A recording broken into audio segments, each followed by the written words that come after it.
Todavía recuerdo el olor a pintura fresca en esa casa. Azul claro, como el cielo de Oaxaca en los días de verano. Papá dijo que era el color favorito de ella, mamá. Esa era una de las pocas cosas que sabía sobre la mujer que me dio a luz.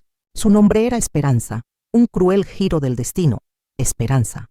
Una esperanza que nunca llegó a ella. Pero eso lo descubriría solo años después.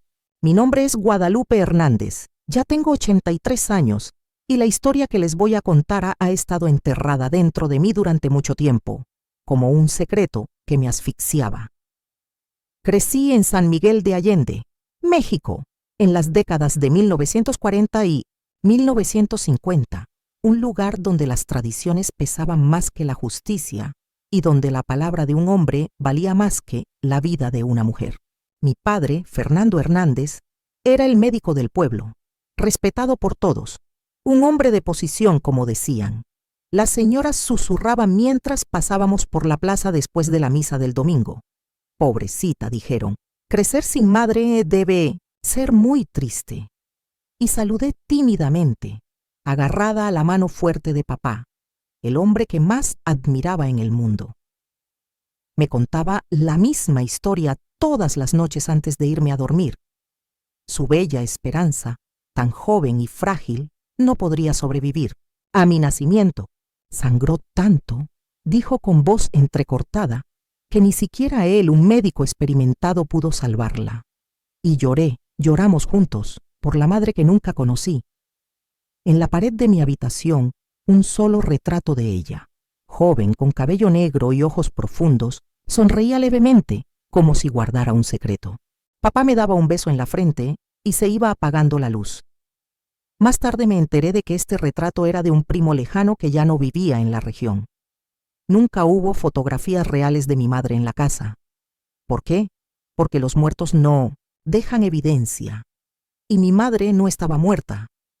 Crecí al cuidado de doña Carmela, nuestra ama de llaves, una mujer seria y silenciosa que parecía temer a mi padre tanto como lo respetaba.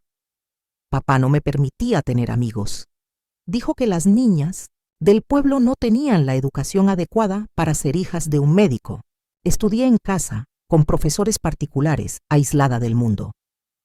Nuestra casa estaba en las afueras de la ciudad, grande y antigua, con gruesos muros que escondían muchos secretos. Había habitaciones a las que nunca entré, especialmente en las de arriba. El camino hacia el ático siempre estaba bloqueado por una pesada estantería.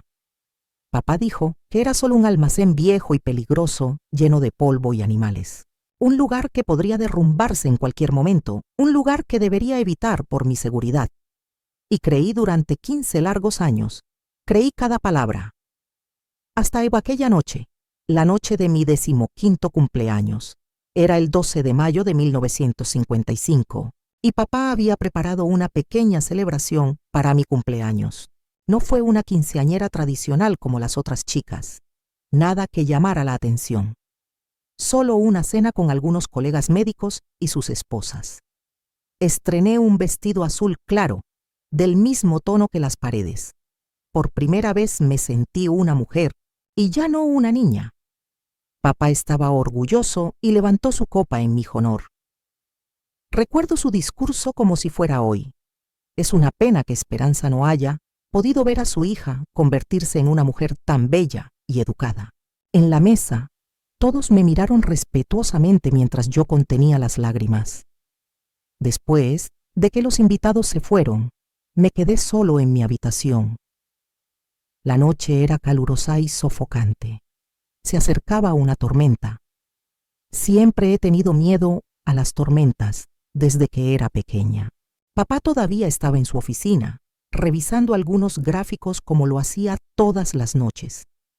Doña Carmela ya se había retirado a su habitación en la parte trasera de la casa. Recuerdo que el viento empezó a soplar fuerte, haciendo temblar las ventanas. Fue entonces cuando lo oí. Al principio pensé que se trataba simplemente de las viejas tablas del suelo que se estaban contrayendo, o quizás de un ratón corriendo por el techo. Pero entonces me di cuenta, era un gemido. Un sonido bajo, casi inaudible, pero definitivamente humano, un gemido que parecía venir del techo encima de mi habitación. Me quedé paralizado, escuchando, y el sonido volvió a sonar. Era como si alguien estuviera llorando muy silenciosamente, tratando de no ser escuchado. Sentí un escalofrío recorrer mi columna. En esa casa no vivía nadie más aparte de nosotros tres, o eso pensé.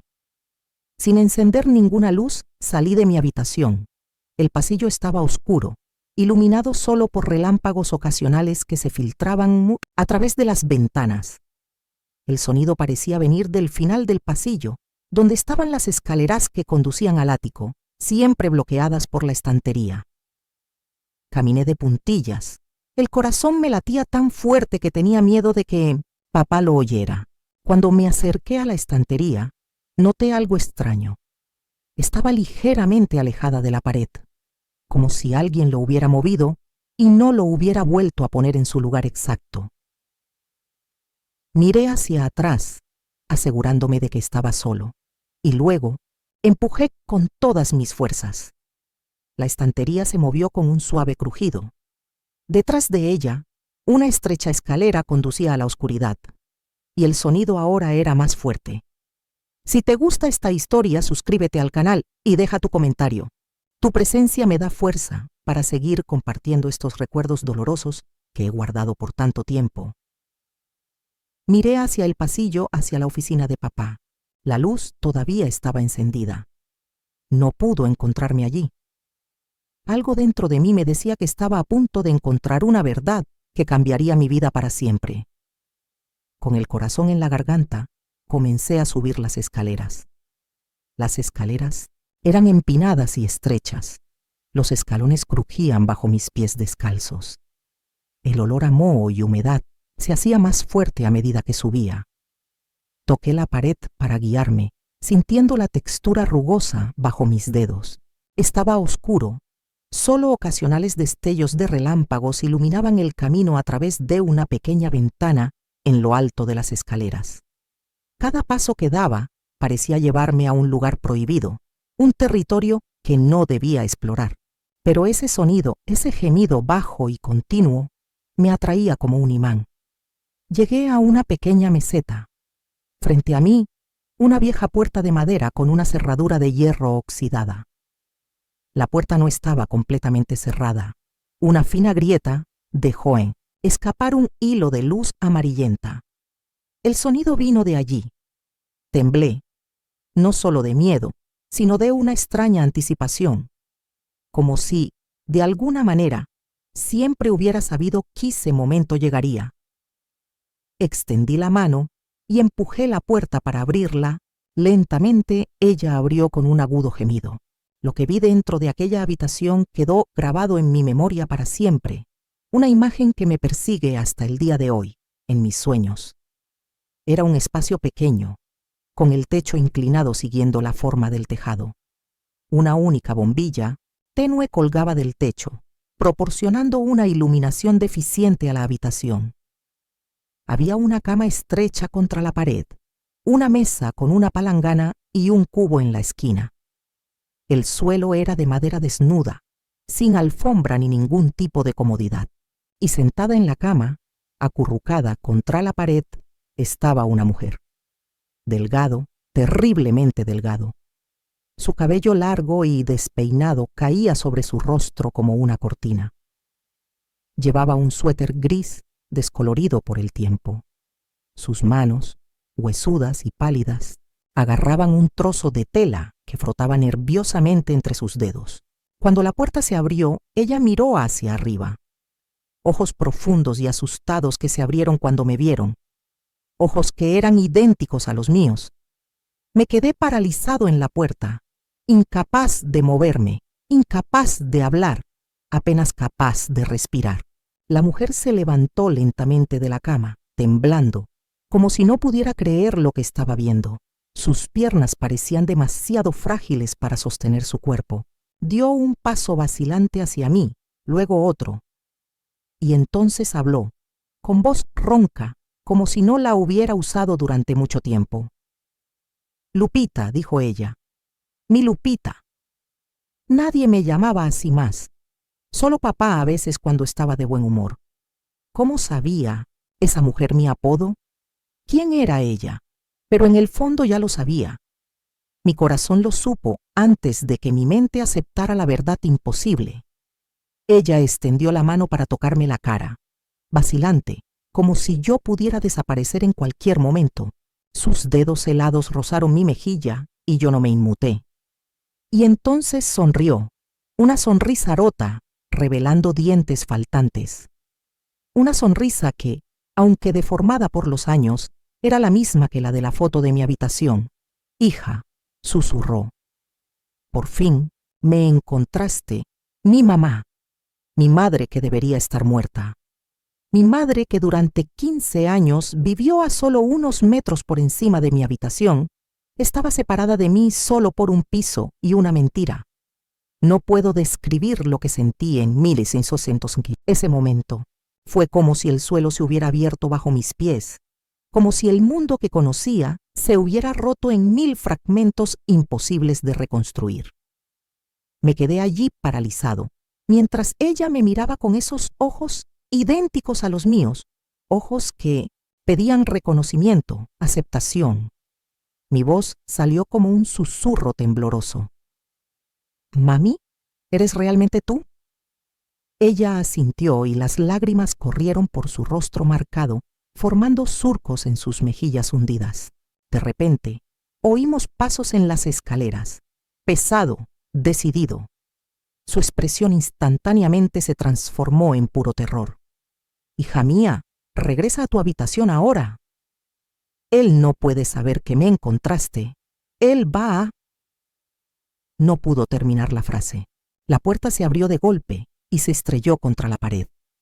Papá estaba allí, su rostro contorsionado en una máscara de furia que nunca había visto antes. No parecía el mismo hombre que me hizo dormir con besos en la frente. Era un extraño, un monstruo revelado a la luz de la verdad. ¿Qué está pasando aquí?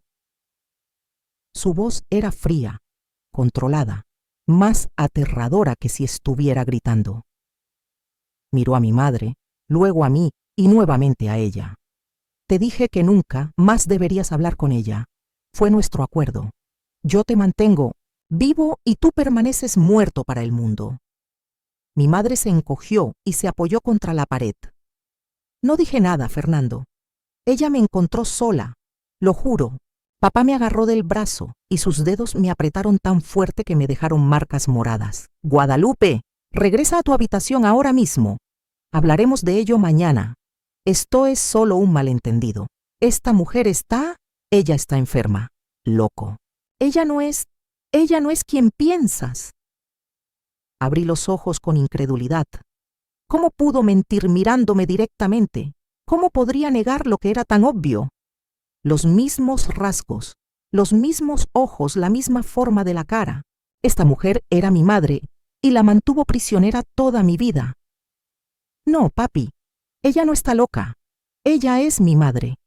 ¿Por qué hiciste eso? ¿Por qué me mentiste? Él apretó su agarre en mi brazo, arrastrándome fuera de la habitación.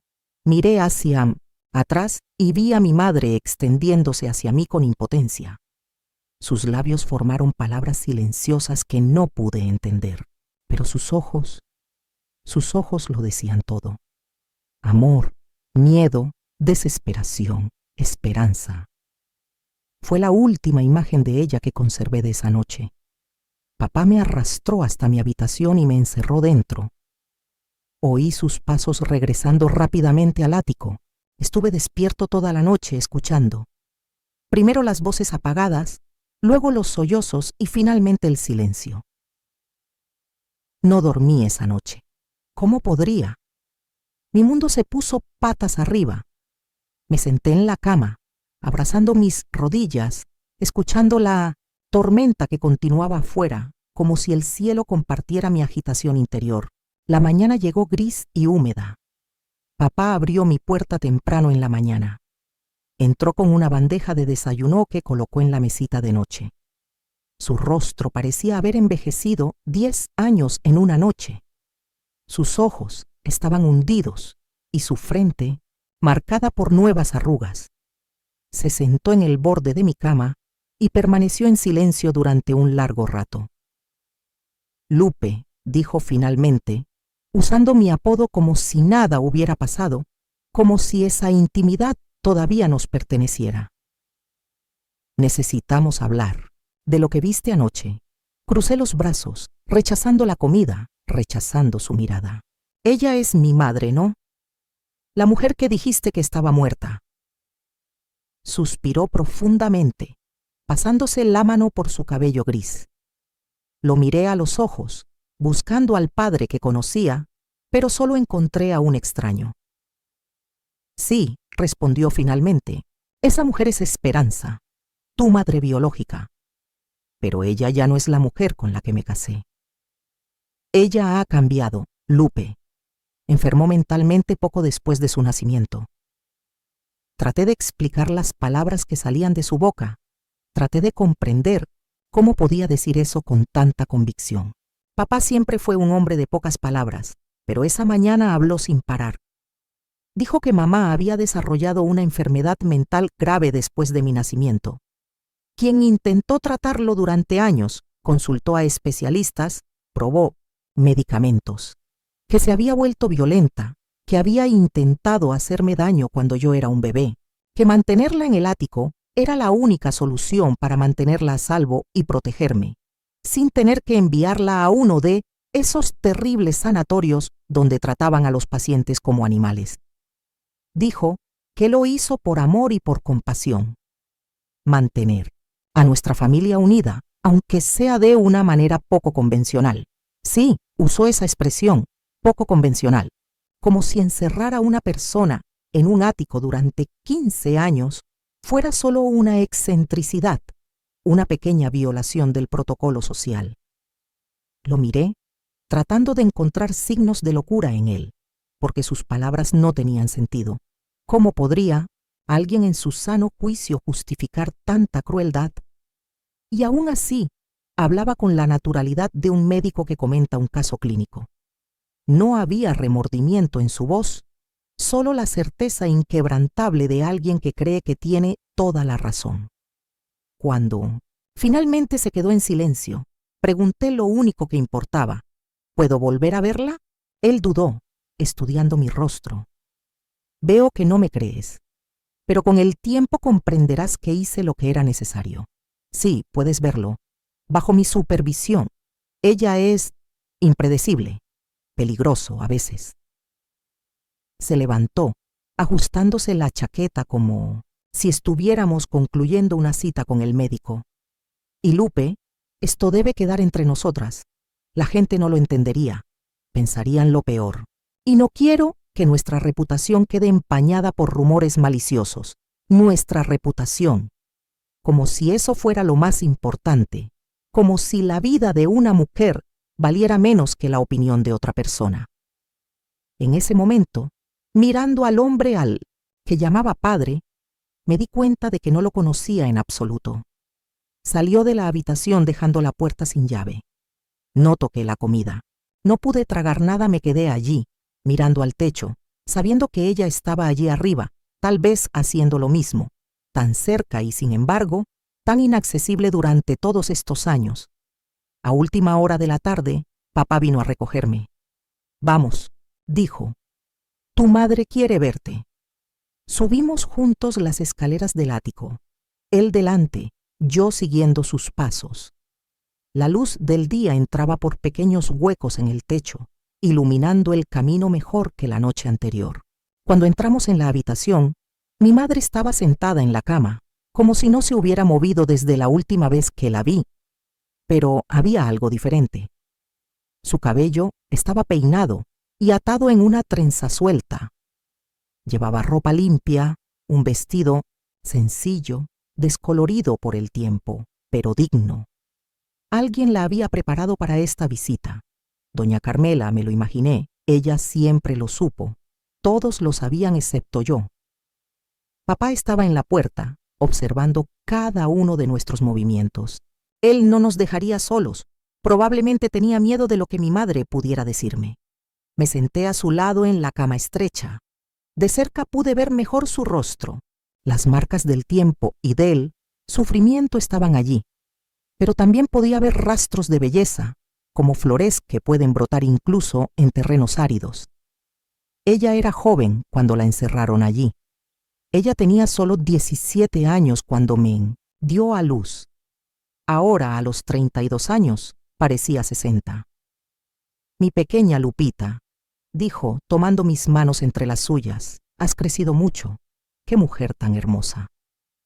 Su voz era suave, sin rastro de la locura que padre había descrito. Unos ojos lúcidos me estudiaron con un hambre que solo alguien que había estado privado de algo preciado durante mucho tiempo podía comprender. Te vi unas cuantas veces, a través de la grieta del suelo, continuó. Cuando era pequeña, jugando en el jardín, te saludé, pero tú nunca levantaste la vista. Entonces me acordé de las historias que le contaba a doña Carmela sobre un ángel que vivía en el techo y me veía jugar. La ama de llave siempre dijo que era solo mi imaginación hiperactiva. Otra mentira. Mamá me acarició la cara, trazando los contornos de mi mejilla con dedos temblorosos. Sin importarle la presencia de papá, o quizás sabiendo que era su única oportunidad, comenzó a contarme su historia. Nació en una familia pobre de un pueblo cercano, hija de campesinos, nunca tuvo educación formal.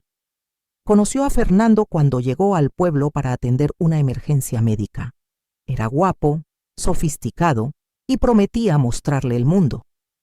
Sus padres vieron en él la oportunidad de un futuro mejor para su hija. Ella tenía solo 16 años cuando se casaron. Un año después, nací yo. Todo parecía un cuento de hadas hasta que comencé a hacer preguntas, dijo. Preguntas sobre su familia, sus derechos, el dinero que controlaba. Quería aprender a leer, estudiar, tener su propia vida más allá de las paredes de esa casa. Mamá hablaba suavemente pero con urgencia, como si cada palabra fuera un tesoro que necesitaba darme antes de que fuera demasiado tarde.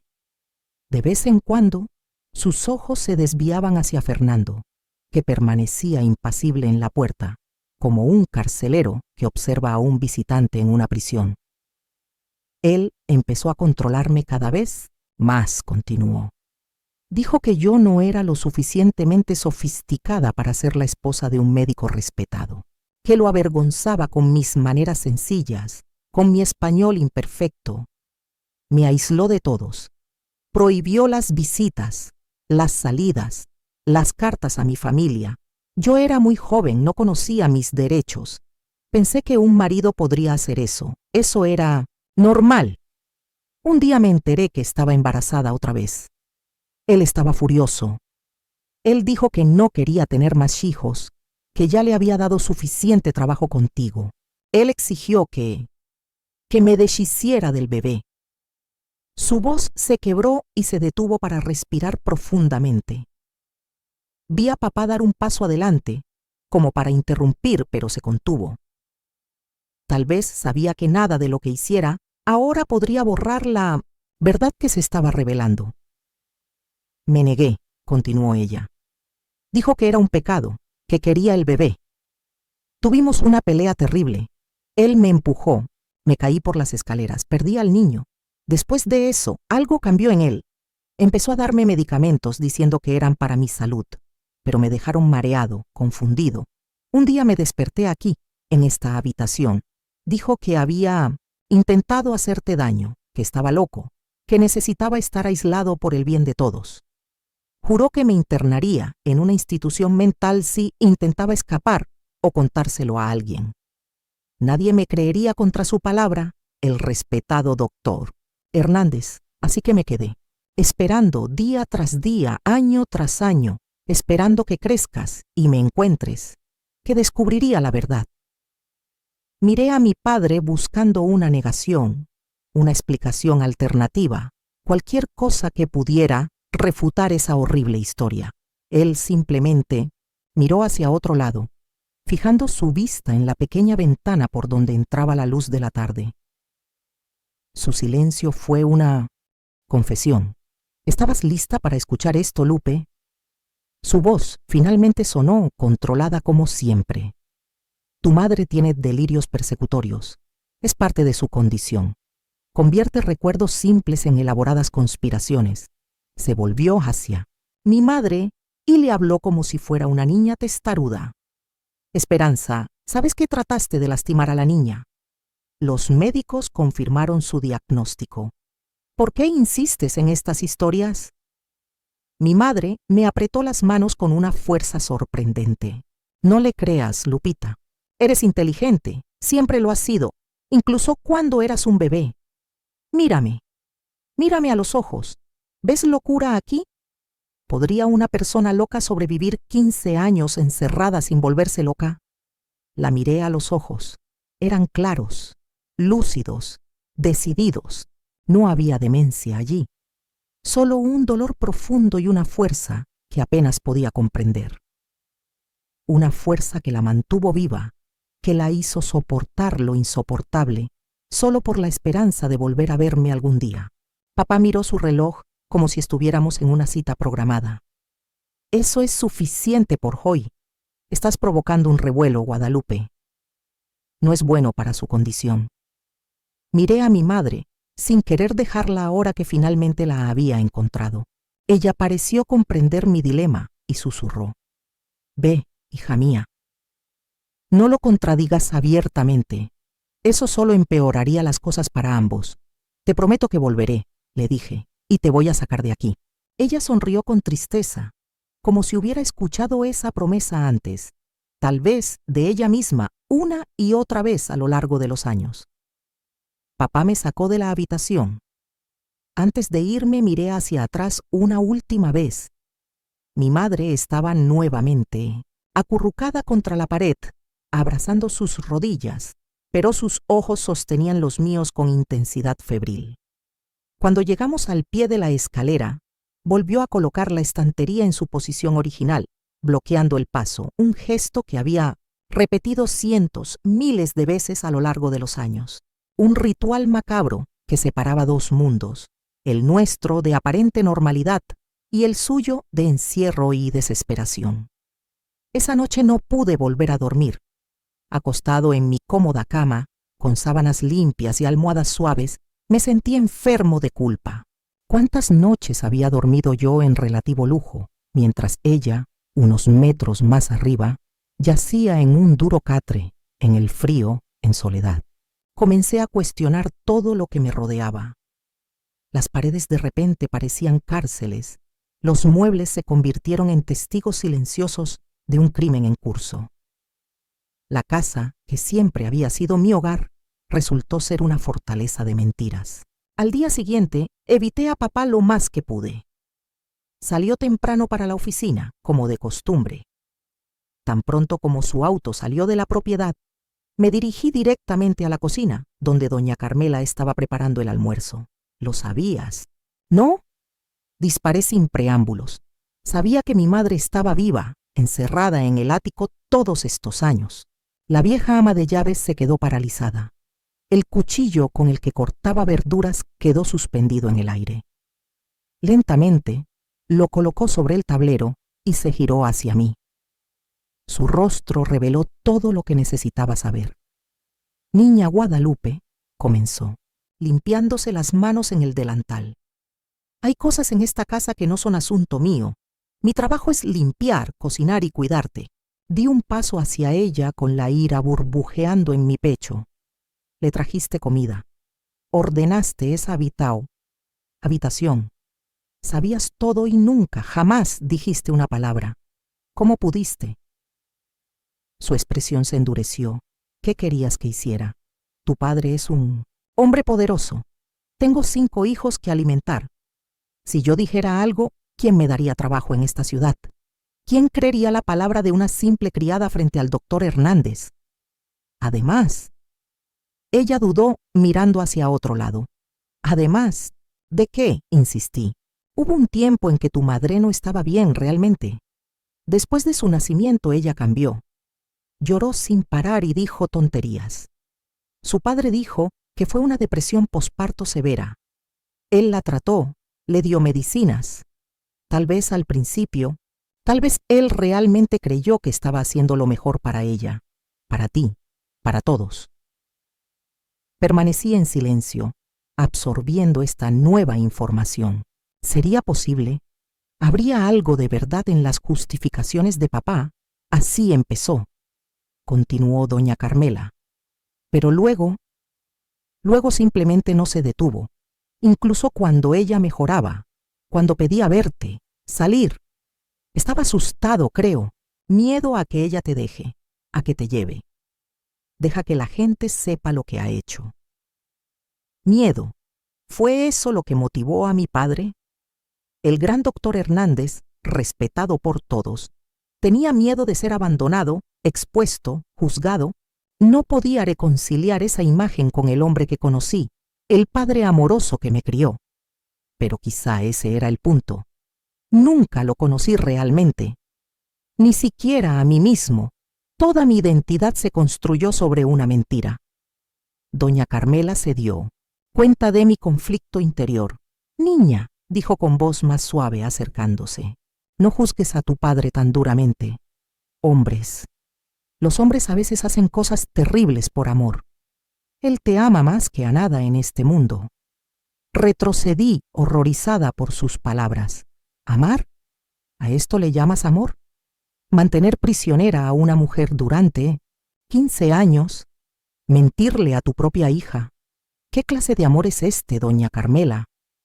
La vieja ama de llaves bajó la mirada, tal vez avergonzada por su intento de justificar lo injustificable. O tal vez solo estaba asustada al darse cuenta de que había dicho demasiado. En cualquier caso, volvió a su postura servil habitual. Si me disculpas, niña, necesito terminar de almorzar antes de que regrese tu padre.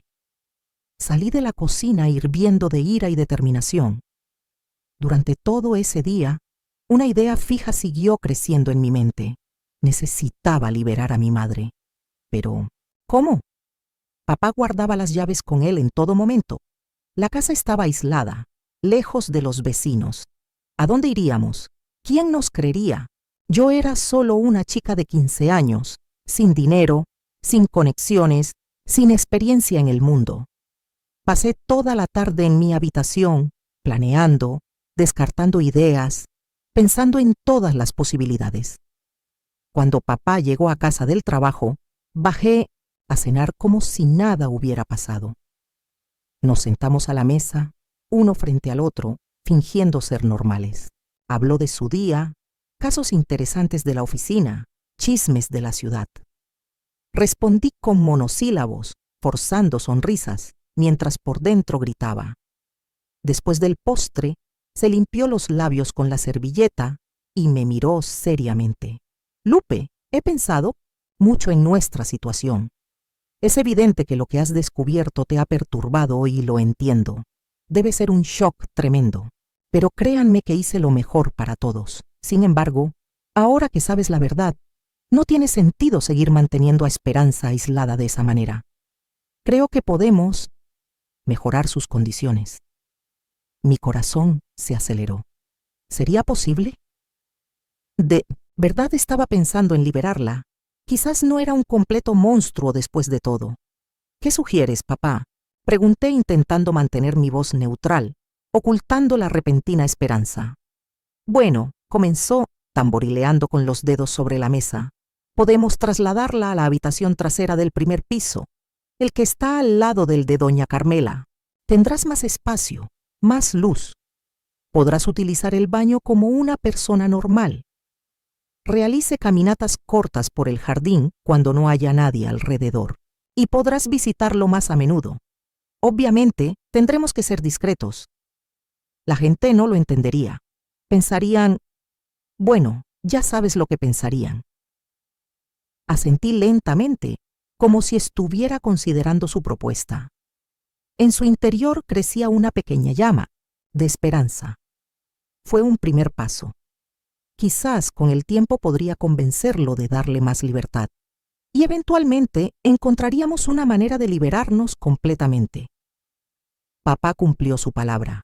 El domingo siguiente, cuando la mayoría de la gente estaba en la iglesia y las calles estaban prácticamente desiertas, él y doña Carmela trasladaron a mi madre a la habitación de atrás. Era una habitación sencilla, pero infinitamente mejor que el ático. Había una ventana real que daba al pequeño huerto en la parte trasera de la propiedad. Una cama decente, un armario, una mesa con una silla y, lo más importante, una puerta que no estuviera cerrada todo el tiempo. Mamá entró en la habitación como si entrara en un palacio. Tocó los muebles con reverencia, se acercó a la ventana y se quedó allí, paralizada, absorbiendo la vista de los árboles, el cielo abierto, los pájaros volando libremente. Lágrimas silenciosas corrieron por su rostro. Pasamos el resto del día juntos, mientras papá estaba en su oficina, fingiendo que trabajaba, pero probablemente monitoreando cada sonido que venía de la habitación. Le enseñé mis libros, mis cuadernos escolares, fotografías de los lugares que conocía de la ciudad. Fue como presentarle al mundo a un niño, alguien que tenía que volver a aprender todo desde cero. En los días siguientes se instauró una nueva rutina en nuestra casa. Papá iba a la oficina todos los días, como de costumbre. Doña Carmela se encargaba de la casa y preparaba las comidas. Estudié con mis profesores particulares por la mañana y pasé las tardes con mi madre. Al parecer volvemos a ser una familia, casi normal. Pero nada era normal. Las mentiras continuaron, solo que de otra forma. Papá les contó a los empleados ocasionales y a mis maestros que la mujer que ahora vivía con nosotros era una prima lejana de mi madre, recién llegada del campo, con una salud frágil que necesitaba cuidados especiales. Por eso rara vez salía de su habitación o recibía visitas. Para el mundo exterior, mi madre seguía muerta.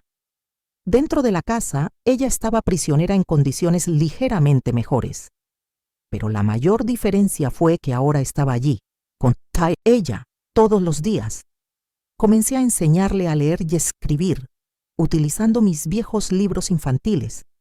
Su mente estaba ansiosa, absorbiendo todo con una velocidad sorprendente, como una planta que finalmente recibe agua después de una larga sequía.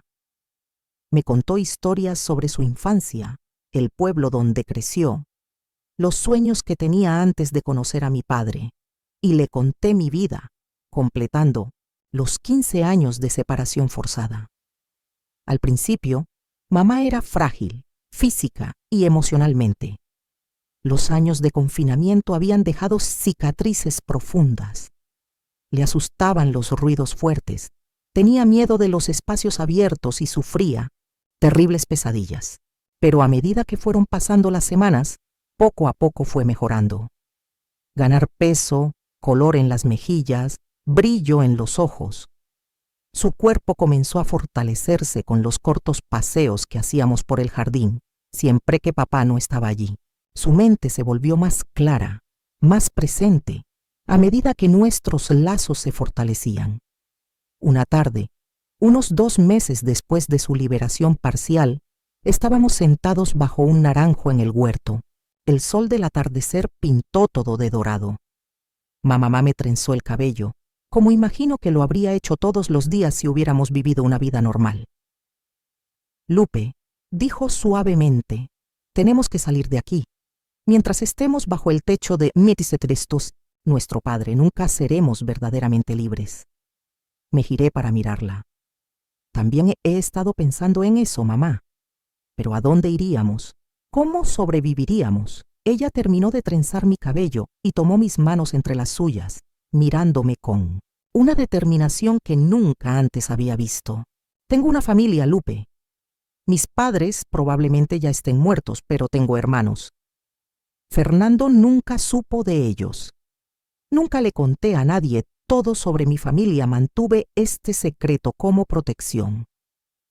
Mi hermano mayor, Miguel, se mudó a la Ciudad de México antes de que yo me casara. Podemos ir allí y buscarlo. La capital es grande, tu padre nunca nos encontraría. Asentí lentamente absorbiendo la información. Era la primera vez que oía hablar de estos parientes. una familia que nunca supe que tenía, un tío en la Ciudad de México. Las personas que puedan ayudarnos sean bienvenidas. Pero ¿cómo, mamá? Papá se queda con todo el dinero. Él nunca nos dejaría ir. Ella sonrió, una sonrisa que combinaba tristeza y astucia. En estos 2 meses he observado todo en esta casa. Los horarios, las rutinas. Su padre guarda el dinero en su oficina, en el segundo cajón de su escritorio, dentro de un libro hueco. No es mucho, pero alcanzaría para comprar billetes de autobús y sobrevivir unas semanas en la ciudad. Me sorprendió su conocimiento detallado. ¿Cómo lo sabes? Doña Carmela respondió simplemente. Él no es una mala persona, solo es asustadizo y dependiente. Cuando tu padre no está, hablamos. Ella me cuenta cosas, quizás sin darse cuenta de cuánto está revelando. Además, comencé a explorar la casa cuando todos estaban dormidos. Mis años de cautiverio me enseñaron a moverme sin hacer ruido. Miré a mi alrededor comprobando que efectivamente estábamos solos, y bajé aún más la voz. ¿Y cuándo haríamos eso? Sus ojos brillaban.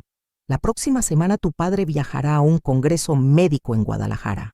Estará fuera durante 3 días. Será nuestra oportunidad.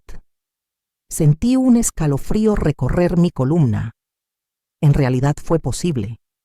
Podríamos escapar, empezar una nueva vida, lejos de esa casa de mentiras. Pero una parte de mí dudó. A pesar de todo, era la única vida que conocía. Y papá seguía siendo mi padre. Mamá notó mi vacilación.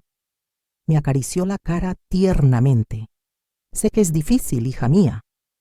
Él es tu padre, lo amas y él, a su manera, también te ama. Pero lo que me hizo a mí, a ti, a nuestra familia, no hay perdón. Te necesito a mi lado, Lupe. No puedo hacer esto solo.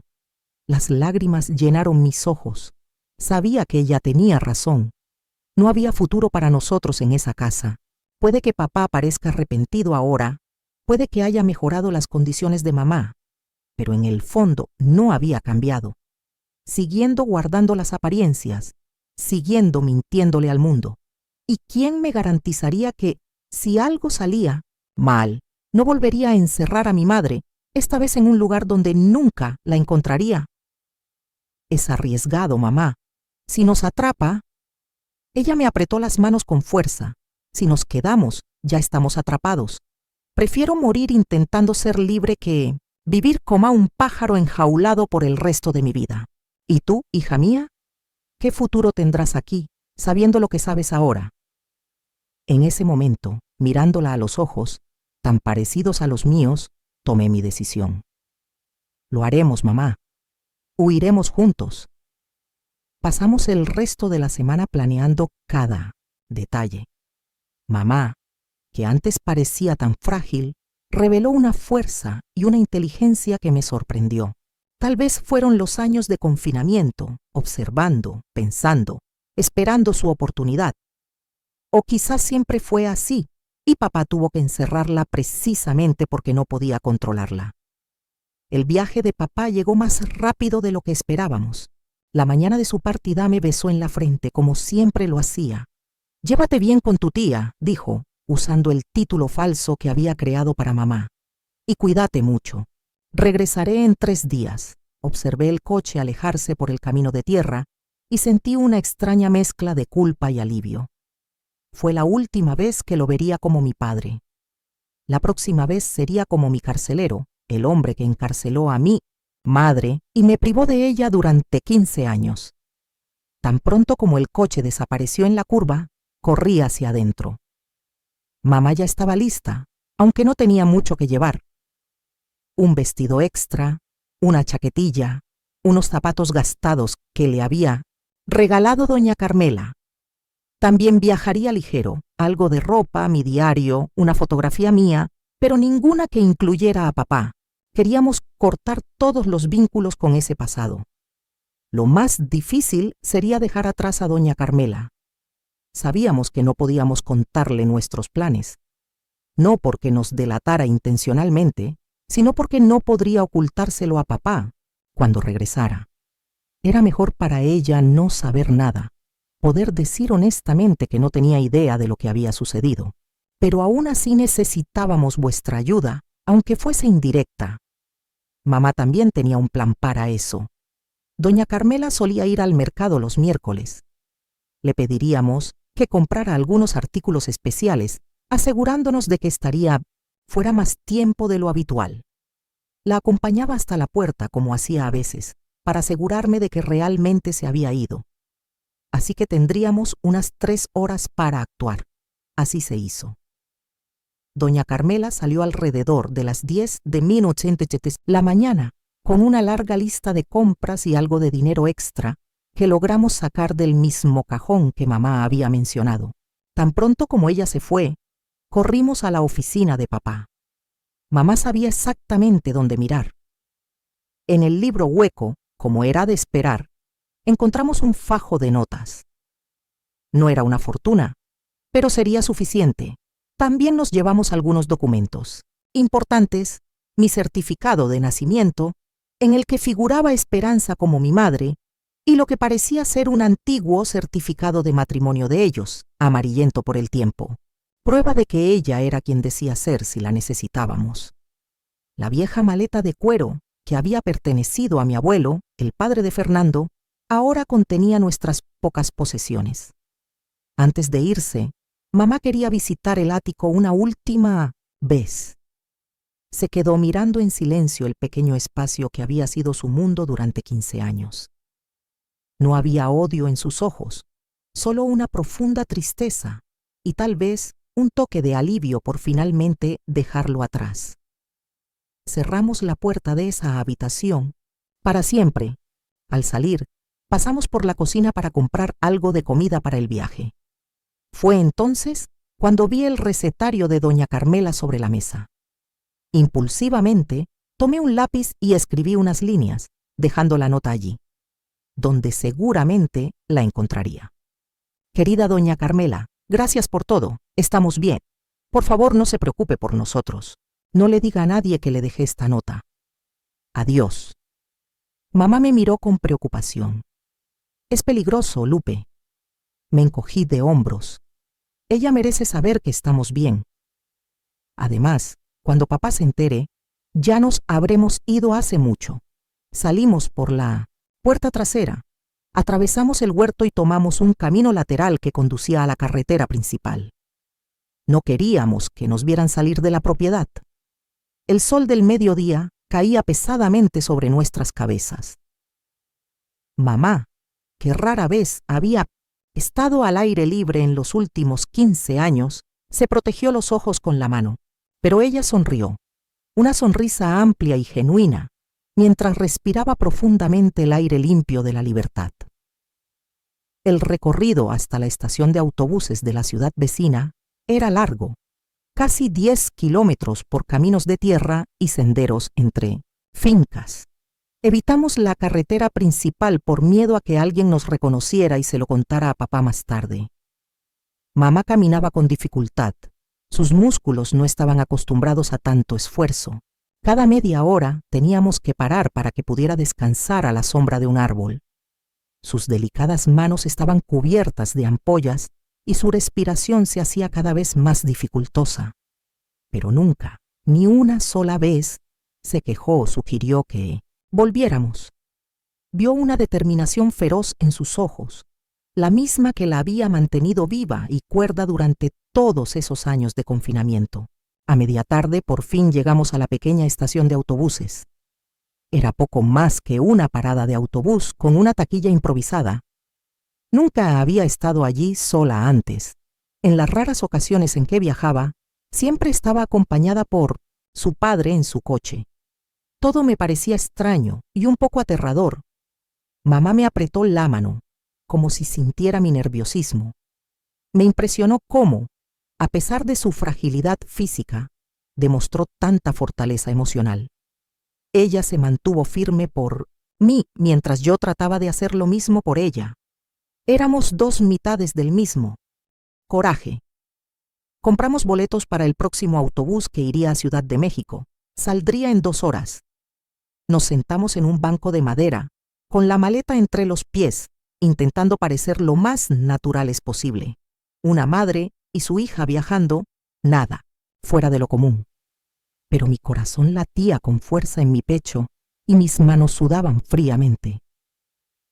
Con cada persona que entraba, tenía miedo de ver a alguien conocido, alguien que pudiera denunciarnos.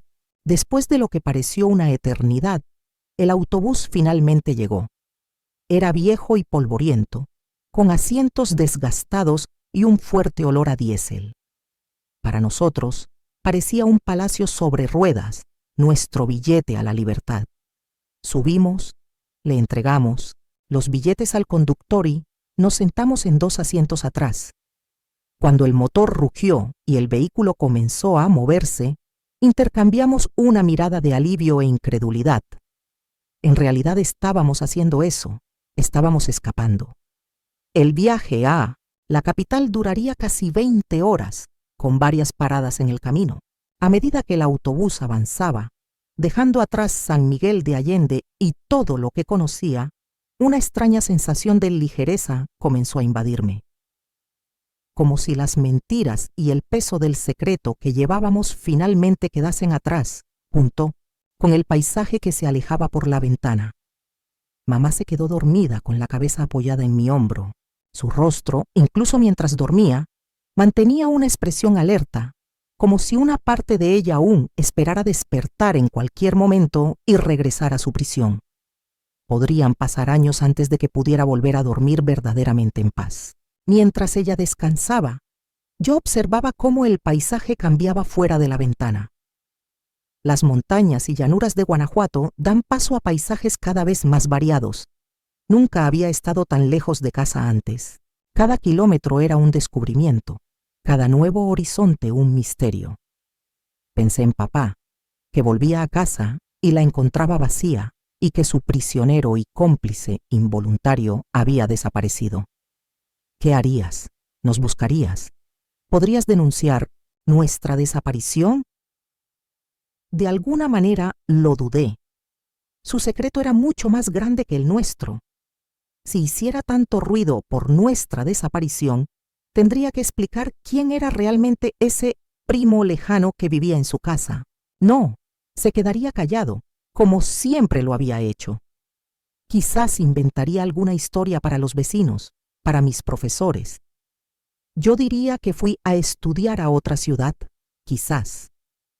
La prima habría regresado a su tierra natal, y con el tiempo, la gente lo olvidaría, como habían olvidado a mi madre 15 años antes. La Ciudad de México nos recibió con su inmensidad caótica. Bajamos del autobús en la estación central de autobuses, aturdidos por el ruido, la multitud, el ritmo acelerado, tan diferente al tranquilo San Miguel. Gente de todo tipo corría de un lado a otro. Los vendedores ambulantes gritaban ofreciendo sus productos. Los niños corrían entre las piernas de los adultos. Para mi madre, que había pasado 15 años en un aislamiento casi total, fue un shock abrumador. Se aferró a mi brazo, con los ojos abiertos y respirando rápidamente. Por un momento temí desplomarme allí mismo. «Salgamos de aquí», susurré, guiándola fuera de la terminal. En el enorme patio frente a la estación de autobuses, logramos encontrar un banco vacío. Nos sentamos, rodeados de nuestras pocas posesiones, 2 extraños perdidos en la ciudad más grande del país. ¿Y ahora?, pregunté, y la realidad de nuestra situación finalmente me golpeó con toda su fuerza. Habíamos huido, sí, pero ¿a dónde? El plan era buscar al hermano de mamá, Miguel, pero no teníamos dirección, ni número de teléfono, nada más que un nombre y la vaga información de que vivía en la capital. Mamá respiró profundamente varias veces, con los ojos cerrados, como si estuviera reuniendo fuerzas. Cuando los abrió de nuevo, había determinación en ellos. «El barrio de Coyoacán», dijo. Miguel mencionó en su última carta hace años que tenía un pequeño restaurante allí. La Fonda del Sol, creo que se llamaba. Me aferré a esa información como un náufrago a un trozo de madera a la deriva. Fue poco, pero fue un comienzo. Preguntamos a varios transeúntes cómo llegar a Coyoacán. Después de algunas instrucciones, confusas, descubrimos que teníamos que tomar un autobús urbano, otro viaje, otra etapa en nuestro camino hacia la libertad. Coyoacán resultó ser un barrio encantador, con sus calles empedradas, casas coloridas y plazas arboladas. Parecía un oasis de tranquilidad en medio del caos metropolitano. Caminamos varias cuadras, preguntando por la Fonda del Sol. Algunas personas nunca habían oído hablar de ello, otras dieron instrucciones vagas. Ya estaba oscureciendo cuando por fin lo encontramos. Un pequeño restaurante de fachada amarilla, mesas de madera oscura en la acera y el nombre pintado en letras rojas descoloridas por el tiempo. Estaba lleno, con camareros circulando entre las mesas, trayendo platos que desprendían deliciosos aromas. Nos quedamos en la entrada, inseguros. ¿Qué pasaría si Miguel ya no estuviera allí? ¿Qué pasa si no nos reconoce o, peor aún, no cree nuestra historia? Una mujer de mediana edad se acercó sonriendo. «Bienvenido a Fonda del Sol. ¿Mesa parados?» Mi madre dio un paso adelante con la voz temblorosa. «Estamos buscando a Miguel Ramírez. Él es mi hermano». La mujer frunció el ceño y estudió con curiosidad el rostro de mamá. «¿A quién debo hacer publicidad?» «Esperanza», respondió mamá. «Esperanza Ramírez. O tal vez ahora me conoce como Esperanza Hernández». Los ojos de la mujer se abrieron y se cubrió la boca con la mano. «Dios mío, no es posible. Todos pensamos que estabas muerto». Vi los ojos de mi madre llenarse de lágrimas. Por un momento pensé que iba a desplomarme, pero ella se mantuvo firme. «Por favor, necesitamos hablar con Miguel. Es urgente». La mujer, todavía visiblemente sorprendida, nos pidió que esperáramos y desapareció por una puerta lateral. Minutos después, un hombre corpulento, de pelo gris y bigote espeso, salió apresuradamente. Se detuvo bruscamente cuando vio a mamá, como si hubiera visto un fantasma. Y en cierto modo, eso es exactamente lo que estaba viendo. «¿Esperanza?» Su voz era profunda, incrédula. «¿Eres realmente tú?» Mamá soltó mi brazo y dio un paso hacia él. «Miguel», dijo simplemente, «soy yo, estoy vivo, y necesito tu ayuda». Miguel nos llevó a la parte trasera del restaurante, a un pequeño apartamento conectado al establecimiento, donde vivía con su esposa, Carmela, la mujer que nos había recibido. El lugar era sencillo, pero acogedor, muy diferente de la fría mansión donde crecí. En la sala, entre abrazos y lágrimas, mamá contó nuestra historia. Habló sin parar durante casi 2 horas, como si 15 años de silencio forzado se hubieran desbordado en un río de palabras. Miguel escuchaba. Su rostro se endurecía progresivamente y sus puños apretados sobre las rodillas. Al final del relato, se levantó bruscamente, agarró su sombrero y anunció que iba a San Miguel a ajustar cuentas con Fernando Hernández. Fue mamá quien lo detuvo. «No, Miguel, no vale la pena. Él es poderoso, tiene conexiones. Solo te harías daño a ti mismo. Lo único que quiero ahora es empezar de nuevo. Vivir el tiempo que me queda con mi hija. El pasado es el pasado. Me sorprendió tu capacidad de perdonar, o al menos de seguir adelante sin buscar venganza. No sé si yo mismo podría lograr tal desapego, pero tal vez, después de tantos años atrapada en los recuerdos y el resentimiento, ella sabía mejor que nadie el valor de la libertad, incluso la libertad del propio odio. Miguel y Carmela nos recibieron como familia. Nos ofrecieron la habitación de invitados e insistieron en que nos quedáramos tanto tiempo como necesitáramos. Parientes verdaderos, algo que nunca supe que tenía. En los primeros días, mamá descansó mucho. El impacto del viaje, el escape, las intensas emociones, todo la dejó agotada. Me preocupé al ver cómo tosía por las noches, cómo a menudo perdía el aliento al subir la pequeña escalera hacia mi habitación. Los años de confinamiento en un entorno insalubre le habían pasado factura. 15 días después de nuestra llegada, mientras desayunábamos, Miguel trajo un periódico de San Miguel, que ocasionalmente llegaba a la capital. En la tercera página, un pequeño anuncio. Se solicita información sobre el paradero de Guadalupe Hernández, de 15 años, y Esperanza Ramírez, de 32, desaparecidas de su domicilio en San Miguel de Allende. Para cualquier información, favor de comunicarse con el doctor Fernando Hernández. Miguel arrojó el periódico sobre la mesa con un bufido de desprecio. El bastardo tiene coraje. Eso te hace parecer una secuestradora, Esperanza. Mamá simplemente se encogió de hombros con una sonrisa triste. Él siempre ha sido así. Manipular la verdad para adaptarla a tu versión de los hechos. Pero en la Ciudad de México éramos solo 2 entre millones. Fernando nunca nos encontraría aquí, aunque realmente nos buscara. Con el tiempo nos dimos cuenta de que en realidad no estaba involucrado en una búsqueda seria. El anuncio en el periódico era más bien una formalidad para mantener las apariencias, para que nadie sospechara lo que realmente había sucedido. Una historia de portada para la sociedad sanmiguelense, la pobre hija seducida por su tía mentalmente inestable, ambas ahora desaparecidas. Mientras tanto, nuestra vida en la capital empezó a tomar forma. Miguel nos ayudó a encontrar un pequeño apartamento a pocas cuadras del restaurante. No era mucho, solo un dormitorio, una pequeña sala de estar y una cocina diminuta, pero era nuestro. Un hogar que compartimos libremente, sin miedo, sin secretos. Comencé a trabajar a tiempo parcial en Fonda del Sol, atendiendo mesas y ayudando en la cocina. También volví a la escuela y asistí a la escuela nocturna para completar mi educación. Mamá, a su vez, comenzó a ayudar a Carmela con la contabilidad del restaurante. Su mente ágil pronto dominó los números, las cuentas, los pedidos a proveedores.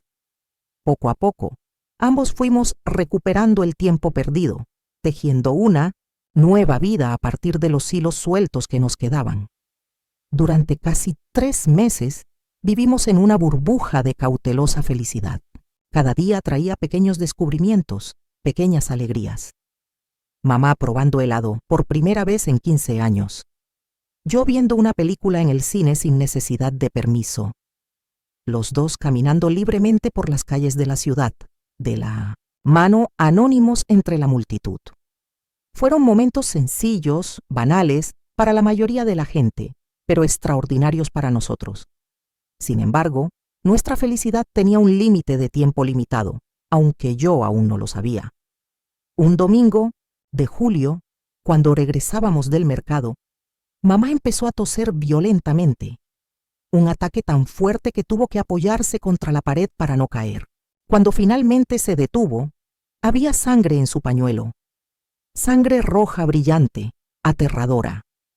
Esa misma tarde, Miguel la llevó a un médico amigo suyo. Las pruebas revelaron lo que años de abandono y confinamiento habían provocado: tuberculosis avanzada, combinada con un corazón debilitado. El médico fue directo pero amable. Necesitaría un tratamiento intensivo y reposo absoluto. Aún así, sus posibilidades eran inciertas. Recuerdo la expresión de mamá cuando escuchó el diagnóstico. No hubo sorpresa, solo tranquila resignación, como si, de alguna manera, siempre supiera que su libertad sería breve. Quien había escapado de una prisión física solo para encontrarse atrapada en un cuerpo defectuoso. Durante las siguientes semanas, me convertí en su enfermera dedicada.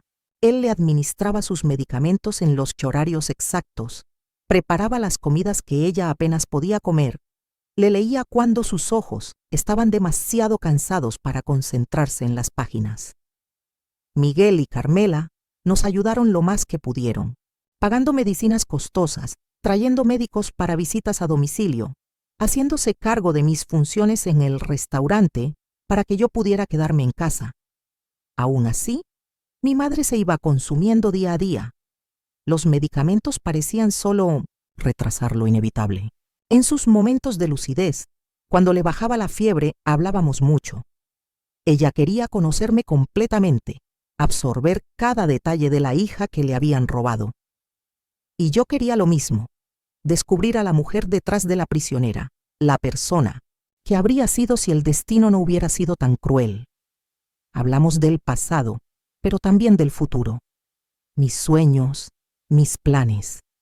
Ella insistió en que yo debía seguir estudiando, independizarme, construir una vida que fuera enteramente mía. Nunca dejes que un hombre ni nadie defina quién eres, dijo, sosteniendo mis manos entre las suyas, ahora tan frágiles que parecían hechas de papel. Eres fuerte, Lupita, más fuerte que nunca. No vivas con miedo como lo hice yo. Una tarde particularmente difícil, cuando su respiración era más trabajosa de lo habitual, me pidió que abriera la ventana. «Quiero ver el cielo», dijo. La ayudé a sentarse en la cama, apoyada sobre varias almohadas frente a la ventana abierta. El sol se ponía sobre la ciudad, pintando el cielo de tonos rojos y dorados. Por un rato simplemente observamos en silencio.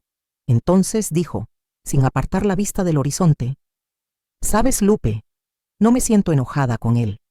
Después de todo, no puedo odiarlo». La miré confundido. «¿Cómo puedes no odiarlo, mamá? Después de todo lo que ha hecho». Ella sonrió, una sonrisa cansada pero genuina. Odiar requiere mucha energía. Y me queda tan poco. Quiero usar cada gramo que me queda para amarte, para disfrutar estos momentos. El odio es otra forma de prisión, y he estado atrapado durante demasiado tiempo. Permanecí en silencio, admirando su sabiduría, su capacidad de perdonar lo imperdonable. En ese momento comprendí que a pesar de todo lo que sufrió, mi madre nunca permitió que su espíritu quedara verdaderamente aprisionado. Mamá falleció en una tranquila mañana de agosto, exactamente 3 meses después de que huimos de San Miguel. Se quedó dormido, sin dolor aparente, como si por fin pudiera descansar después de un largo viaje. Estuve a su lado, sosteniendo su mano, sintiendo el momento exacto en que su débil pulso desapareció por completo. No hubo gritos ni desesperación, solo un inmenso vacío que se instaló en mi pecho y nunca se fue del todo. Fue como perder a mi madre por segunda vez, pero esta vez fue real. Al día siguiente, Miguel organizó un entierro sencillo en el cementerio local. Solo estábamos él, Carmela, yo y algunos empleados del restaurante. Sin flores elaboradas ni discursos pomposos. Solo una despedida honesta a una mujer que tuvo muy poco en la vida, pero dio todo lo que tenía. En la sencilla lápida, Miguel se aseguró de grabar su nombre completo: Esperanza Ramírez de Hernández, 1923-1955, por fin libre. Fue la única venganza que nos permitimos. La verdad grabada en piedra. Después del funeral, me enfrenté a una decisión difícil. ¿Debo contarle a mi padre sobre la muerte de mi madre? Por mucho que una parte de mí quería negarle incluso esa información, otra parte sentía que necesitaba saberlo. No por él mismo, sino por el bien del cierre de la justicia cósmica. Escribí una carta breve, simplemente indicando el motivo de la demanda, sin remitente. Ella no quería diálogo, solo que él supiera que había muerto libre, lejos de sus muros, respirando aire fresco en sus últimos días. En las semanas siguientes, una profunda apatía se apoderó de mí. Dejé de ir a la escuela, apenas podía trabajar en el restaurante. Me pasaba horas mirando la ventana por la que mamá había mirado en sus últimos momentos, como si de alguna manera aún pudiera conectarme con ella a través de esa misma vista. Miguel y Carmela respetaron mi duelo, mi silencio. Dejaron comida en mi puerta, me controlaron discretamente, pero no me obligaron a socializar, a seguir adelante, como tantas personas bien intencionadas hacen con quienes están de luto. Una tarde, unos 2 meses después de que mamá falleciera, alguien llamó a la puerta del apartamento. Fue inusual. Todos sabían que prefería estar solo. Lo abrí esperando ver a Miguel o Carmela con algún mensaje urgente. En cambio, encontré a un hombre con traje que parecía oficial. «¿Señorita Guadalupe Hernández?», preguntó formalmente. Asentí desconcertado. Me entregó un sobre y me pidió que firmara un recibo. Luego se fue, sin más explicaciones. El sobre contenía una carta de un bufete de abogados de San Miguel. Mi corazón se aceleró. ¿Podría ser algún tipo de intimidación por parte de papá?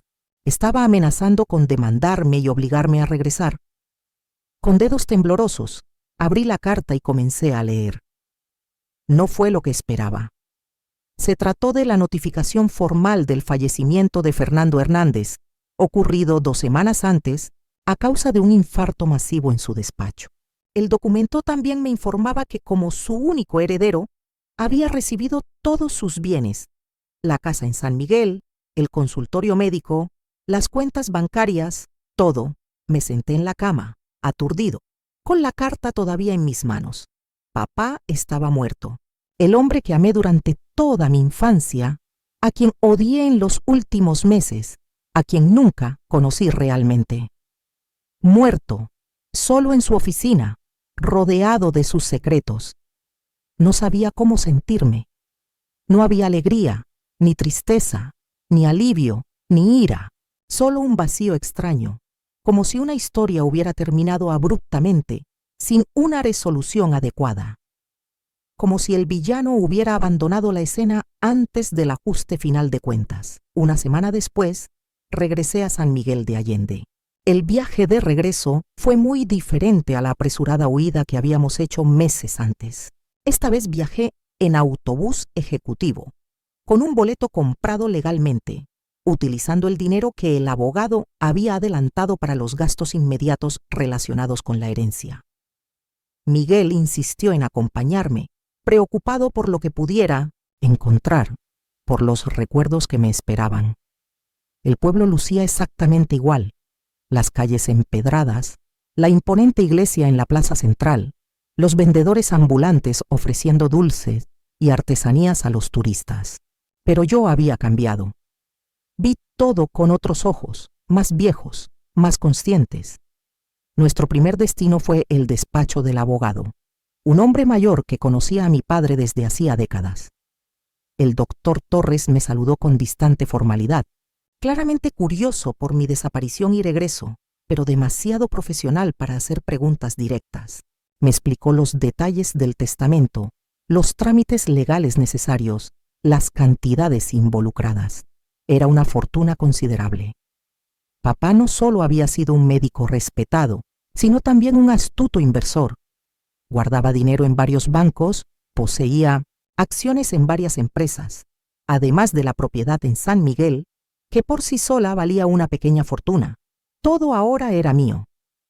Cuando se firmaron todos los documentos y se dieron todas las explicaciones, el doctor Torres dudó, como si hubiera algo más que decir.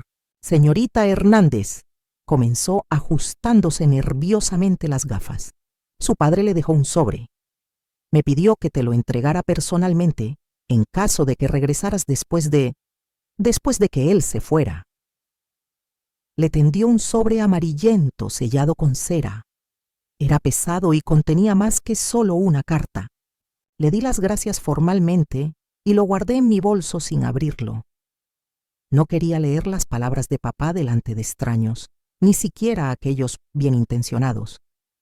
Desde la ciudad fuimos directo a la casa donde crecí, donde mamá estuvo prisionera, donde tantas mentiras se vivieron como verdades.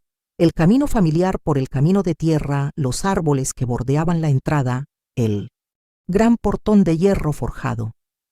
Todo seguía igual, como si el tiempo se hubiera congelado durante nuestra ausencia. Solo el jardín delantero mostraba signos de abandono: flores muriendo por falta de cuidados, hojas secas acumuladas a lo largo del camino. La llave giró en la cerradura con un clic familiar. Al entrar, me recibió un olor a humedad y a descuido.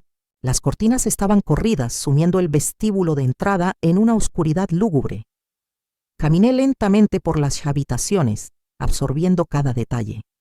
La sala de estar con sus muebles antiguos cubiertos con sábanas blancas. El comedor donde se habían compartido tantas comidas en silencio. El consultorio de papá, con sus libros de medicina meticulosamente organizados. El lugar desde donde controlaba nuestras vidas como un severo maestro. Miguel me siguió a una distancia respetuosa, lo que me permitió revivir mis recuerdos y procesar mis sentimientos conflictivos. En cada habitación me parecía oír ecos, los pasos de papá en el pasillo, mi risa infantil, los gemidos apagados de mamá en el ático. Fantasmas sonoros que habitarían esas paredes para siempre. Finalmente llegamos a la habitación que había sido de mamá durante los últimos meses con nosotros. Estaba exactamente como lo dejamos el día de nuestra escapada. La cama estaba hecha, algo de ropa en el armario, un libro abierto en la mesita de noche. Como si solo se hubiera ido un momento y pudiera regresar en cualquier momento. Fue allí, sentada en el borde de aquella cama, que finalmente abrí el sobre que papá había dejado para mí. Dentro del sobre había una carta y una pequeña llave antigua dorada, de esas que abren cofres o cajas decorativas, no puertas. Desplegué la carta con cuidado. La letra precisa de papá, la misma que había visto en recetas y notas en libros, ahora me parecía extrañamente íntima. La carta comenzaba sin rodeos. Lupe, si estás leyendo esto, significa que he muerto y que has regresado a San Miguel. No sé si por curiosidad, necesidad u obligación legal. No sé cuánto tiempo ha pasado desde que tú y tu madre huyeron. No sé si sigue viva, aunque sospecho que no. Su situación ya era precaria cuando te fuiste. Primero necesito decir que no. Pediré perdón. No porque no me arrepienta, sino porque sé que lo que hice es imperdonable. Ninguna disculpa podría compensar los años que le robé a ella, a ti, a nosotros como familia. Tampoco intentaré justificar mis acciones. He pasado los últimos meses intentando comprender mis propias motivaciones, revisando cada decisión que he tomado, cada mentira que he dicho. Al principio, es posible que hubiera alguna preocupación genuina por su salud mental después de su nacimiento. Pero rápidamente se convirtió en algo más siniestro. Control, posesividad, miedo de perderla, de perderte a ti, de perder mi reputación, si el mundo supiera cómo la trataba. Una decisión equivocada llevó a otra, y a otra, hasta que construí una prisión no solo para ella, sino para todos nosotros. Me convertí en el carcelero de mi propia esposa, y sin darme cuenta, en prisionero de mis propias mentiras. Cuando descubrí que se habían ido, mi primer impulso fue buscarlos, traerlos de vuelta, por la fuerza si era necesario. Incluso contraté a un investigador privado, pero después de unas semanas me di cuenta de que no tenía ese derecho. Merecías la libertad, aunque estuviera lejos de mí.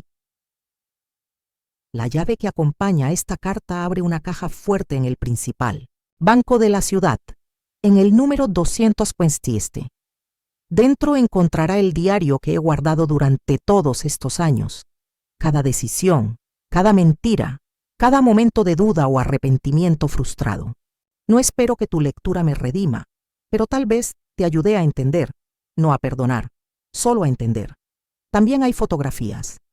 Los verdaderos, no los falsos que os enseñé cuando era niña. Fotografías de la boda, del embarazo de Esperanza, de los dos juntos en sus primeros meses de vida, antes de que comenzara mi locura. Por fin hay un documento que da fe de la verdad de lo que ocurrió en nuestra familia. Una confesión formal, firmada y notariada, aunque nunca hecha pública. Haz con ello lo que creas conveniente. Todos mis bienes, como ya sabes, son tuyos. Úsalo como desees. Quememos esta casa hasta los cimientos si eso trae paz. Donarlo todo a la caridad. No me molesta. Viví mis últimos meses en una soledad de mi propia creación, acosada por fantasmas que yo misma invocaba. Es un castigo justo, aunque insuficiente. Lupe, hija mía, a pesar de todo, nunca dudes de una cosa: te amé. Te amé con un amor imperfecto, enfermizo en su posesividad, pero amor aún así. Esto no me absuelve, pero es la única verdad pura que puedo ofrecer, Fernando. Hernández. Cuando terminé de leer, lágrimas silenciosas corrían por mi rostro.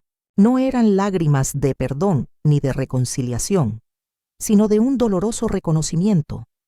La tragedia cuira, mi familia no tenía villanos ni héroes absolutos, solo personas rotas, que tomaban decisiones terribles guiadas por sus propios miedos y defectos.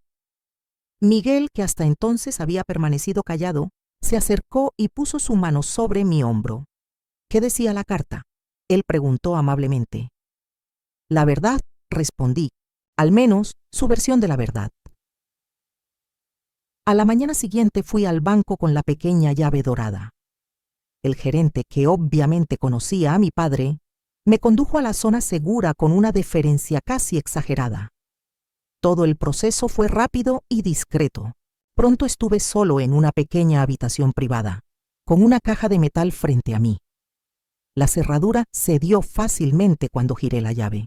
Dentro, tal como papá había descrito, había 3 artículos. Un diario encuadernado en cuero negro, desgastado por el uso frecuente, un sobre grueso que contiene fotografías, y un documento oficial sellado en un sobre aparte. Mis dedos dudaron, sin saber qué examinar primero. Opté por las fotografías. Eran una veintena de ellos, en blanco y negro, algunos ya amarillentos por el tiempo. La primera mostraba a una madre muy joven, de no más de 16 años, junto a un Fernando Alcintos que apenas reconocí, sin canas, sin arrugas, sonriendo de una manera que nunca lo había visto sonreír en su vida. La fecha en el reverso indicaba que era una foto de compromiso. Las siguientes imágenes cuentan la historia de una boda sencilla, en una pequeña iglesia de pueblo. La barriga creciente de la mamá durante el embarazo, y finalmente allí estaba. Yo, recién nacida, en sus brazos, mientras papá nos miraba con una expresión de genuino orgullo. Era difícil conciliar estas imágenes de aparente felicidad con el horror que vendría después. ¿Cómo pudo algo que comenzó tan lleno de esperanza terminar en tanto sufrimiento? El diario podría haber tenido las respuestas, pero no tuve el coraje de abrirlo en ese momento. Lo hojeé rápidamente y vi fechas que abarcaban 15 años, desde mi nacimiento hasta nuestro escape. Aquellas páginas contenían la mente torturada de mi padre, sus justificaciones, sus luchas internas. Algún día tendría la fuerza para sumergirme en ese abismo, pero todavía no. El tercer elemento, el documento oficial, era una confesión detallada. 3 semanas después de nuestro escape, mi padre había certificado toda la verdad. El confinamiento forzado de Esperanza, las mentiras que me dijeron a mí y a la comunidad, los años de abuso psicológico. No te ahorraste ningún detalle. Fue una confesión sin petición de clemencia, solo un registro para la posteridad. Volví a poner todo en la caja y me lo llevé. Aquellos objetos ahora eran parte de mi carga, de mi historia. Al día siguiente tomé mi decisión. No me quedaría en San Miguel, aunque ahora poseía una casa grande y cómoda. Aunque había heredado posición y fortuna, no podía vivir allí. Cada rincón de la ciudad me recordaba lo que pasó, las mentiras, el sufrimiento de mamá. Miguel estuvo de acuerdo con mi elección, aunque estaba visiblemente preocupado por mi futuro. ¿A dónde irás, Lupe? ¿De regreso a la Ciudad de México? Negué con la cabeza. No. La muerte de mamá sigue siendo una herida abierta. Necesito un nuevo comienzo, un lugar sin fantasmas. Decidí vender todo: la casa, la oficina, las propiedades. El proceso tomaría tiempo, pero el doctor Torres se encargaría de los detalles mientras yo seguía adelante con mi vida. En cuestión de meses, tendría recursos suficientes para ir a donde quisiera, hacer lo que quisiera. En vísperas de mi partida, hice una última visita. No a la casa familiar, que ya estaba cerrada y puesta a la venta, sino al cementerio local. Papá había sido enterrado en el mausoleo de la familia Hernández, una imponente estructura de mármol blanco. Estuve mucho tiempo frente a su lápida, sin saber qué sentir, qué decir. Finalmente, coloqué una sola flor en la tumba y susurré: «Adiós, papá. Ojalá todos encontremos paz ahora». Fue el mayor perdón que podía ofrecer, no por él, sino por mí. A los 18 años salí de San Miguel de Allende con una maleta llena de ropa, la caja secreta de mi padre y un futuro abierto ante mí. Elegí Guadalajara, una ciudad lo suficientemente grande como para perderse entre lo anónimo, pero no tan abrumadora como Ciudad de México. Alquilé un apartamento modesto, muy por debajo de lo que podía permitirme, y me matriculé en la universidad. La medicina estaba fuera de cuestión. La profesión de papá traía consigo demasiados recuerdos. Elegí derecho, quizás impulsado por un sentido de justicia, acentuado por la injusticia que presencié. En los años que siguieron, construí una vida tranquila y dedicada. Se mantuvo en contacto con Miguel y Carmela a través de cartas regulares, pero rara vez los visitó. El dolor todavía estaba muy presente, muy vivo. Me gradué con honores y comencé a trabajar en una pequeña firma de abogados especializada en derechos de las mujeres. El trabajo era gratificante, aunque a menudo angustioso. Cada caso de abuso doméstico, cada mujer aterrorizada que buscaba protección, me recordaba a mamá y cómo el sistema le falló, cómo nos falló a ambos. En mi tiempo libre, comencé a visitar hospitales psiquiátricos, orfanatos y refugios para mujeres, lugares donde personas vulnerables podrían estar sufriendo abusos silenciosos, ocultos tras muros institucionales, tal como mamá sufrió tras los muros de nuestro hogar. Utilicé mis recursos financieros, que crecían constantemente con las inversiones que heredé, para mejorar las condiciones, contratar personal más calificado y establecer mecanismos de supervisión y presentación de informes. Fue mi manera de honrar su memoria, de intentar evitar que otras esperanzas fueran borradas del mundo. En cuanto a mi vida personal, mantuve a todos a distancia. He tenido algunas relaciones, pero nunca las dejé profundizar demasiado. El miedo a la dependencia, al control, a volverse invisible dentro de una relación, era demasiado fuerte. Preferí la soledad a la posibilidad de revivir, de cualquier manera, lo que presencié entre mis padres. Pasaron los años, décadas. Mi cabello se oscureció y luego se volvió blanco. Las arrugas marcaron mi cara, mis manos. El mundo cambió a mi alrededor. Los gobiernos cayeron, surgieron tecnologías, la sociedad se transformó lentamente. Algunas cosas han mejorado para las mujeres. Muchos permanecieron obstinadamente iguales.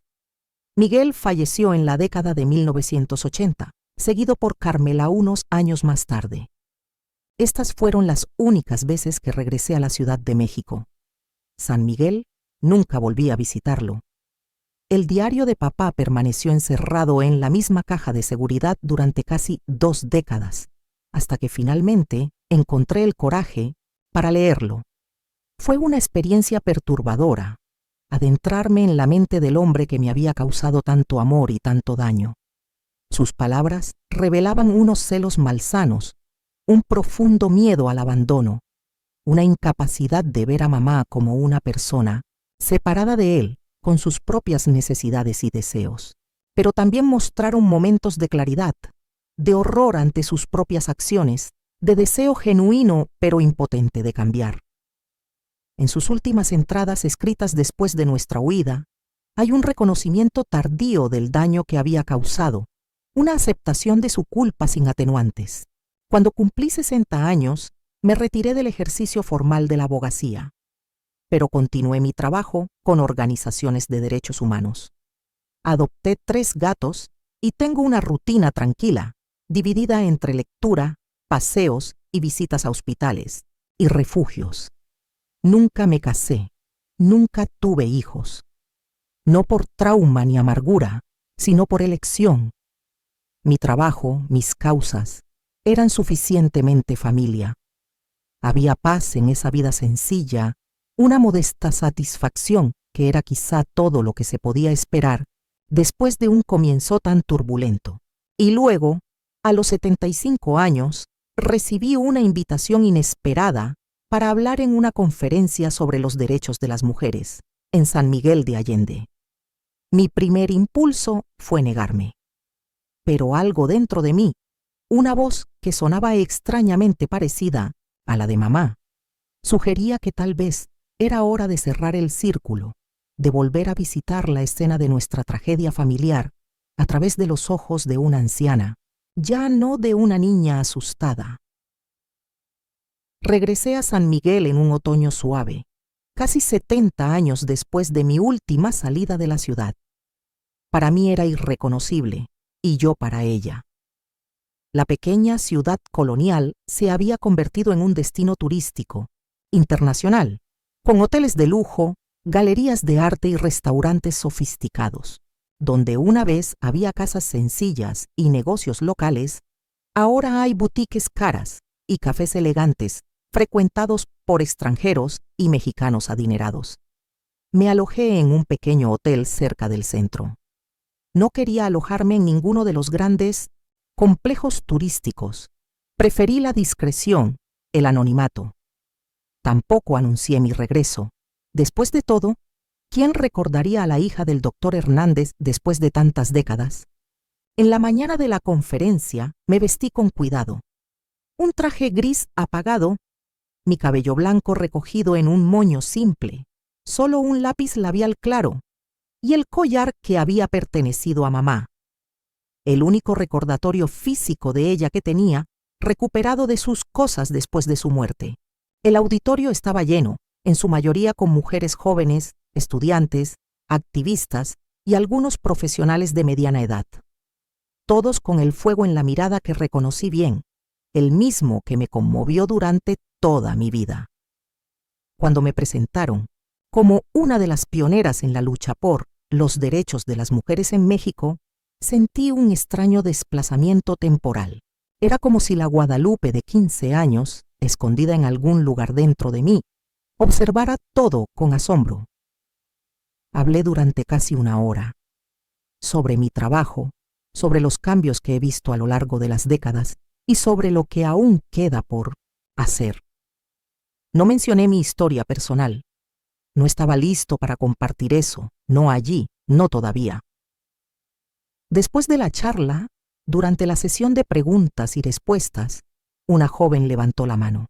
Parecía tener unos 20 años, con cabello oscuro y ojos intensos que inmediatamente me recordaron a los de mi madre. Doctor Hernández, empezó vacilante, usted menciona en su biografía que creció en San Miguel, pero se fue joven y rara vez regresó. ¿Qué te hizo regresar ahora después de tantos años? La pregunta me tomó por sorpresa. Por un momento consideré dar una respuesta evasiva y profesional, pero al mirar a esa joven, a todas aquellas mujeres que buscaban comprender sus propias luchas a través de las mías, decidí que tal vez era hora de decir la verdad. Crecí en esta ciudad, comencé lentamente, en una casa que ya no existe, con un padre respetado por todos y una madre que el mundo creía muerta. Durante la siguiente media hora, conté mi historia completa por primera vez en público. El descubrimiento, en el ático, la fuga, los breves meses de libertad con mamá, su muerte, mi regreso, la herencia, la carta, la vida que construí después. Cuando terminé, el silencio en el auditorio era absoluto. Entonces, lentamente, una mujer se puso de pie, luego otro y otro, hasta que todo el público se puso de pie en un aplauso silencioso que decía más de lo que cualquier palabra podía expresar. Regresé al hotel exhausto, pero extrañamente ligero. como si un peso que había llevado encima durante 8 décadas finalmente hubiera sido depositado en algún lugar fuera de mí, no olvidado, no disminuido, simplemente compartido. Esa noche, abrí la ventana de mi dormitorio y miré el cielo estrellado sobre San Miguel, el mismo cielo que mamá miró en sus últimos días de vida. Pensé en todo lo que sucedió, las decisiones tomadas, las vidas vividas y perdidas. Me di cuenta de que la historia de mi familia no era solo de tragedia e injusticia, también se trataba de supervivencia, de la fuerza que las mujeres encuentran incluso en las circunstancias más desesperadas. En algún lugar, espero que mamá sepa que su breve libertad no fue en vano, que su historia no terminó con su muerte. Ella vive en cada mujer a la que he ayudado a lo largo de las décadas, en cada injusticia que he combatido, en cada verdad que he insistido en revelar. Si estás escuchando esta historia, debes saber que detrás de muchas puertas cerradas, todavía hay mujeres que luchan en silencio por su libertad. Algunos logran escapar, otros no. Pero todos merecen ser vistos, escuchados y recordados. ¿De dónde escuchaste esta historia? De un hogar donde haya respeto y libertad, espero. Desde un lugar donde tu voz se escucha y tu existencia se celebra. Porque este es el mundo que mi madre Esperanza ha esperado toda su vida. Y por la que sigo luchando, incluso ahora, a los 83 años.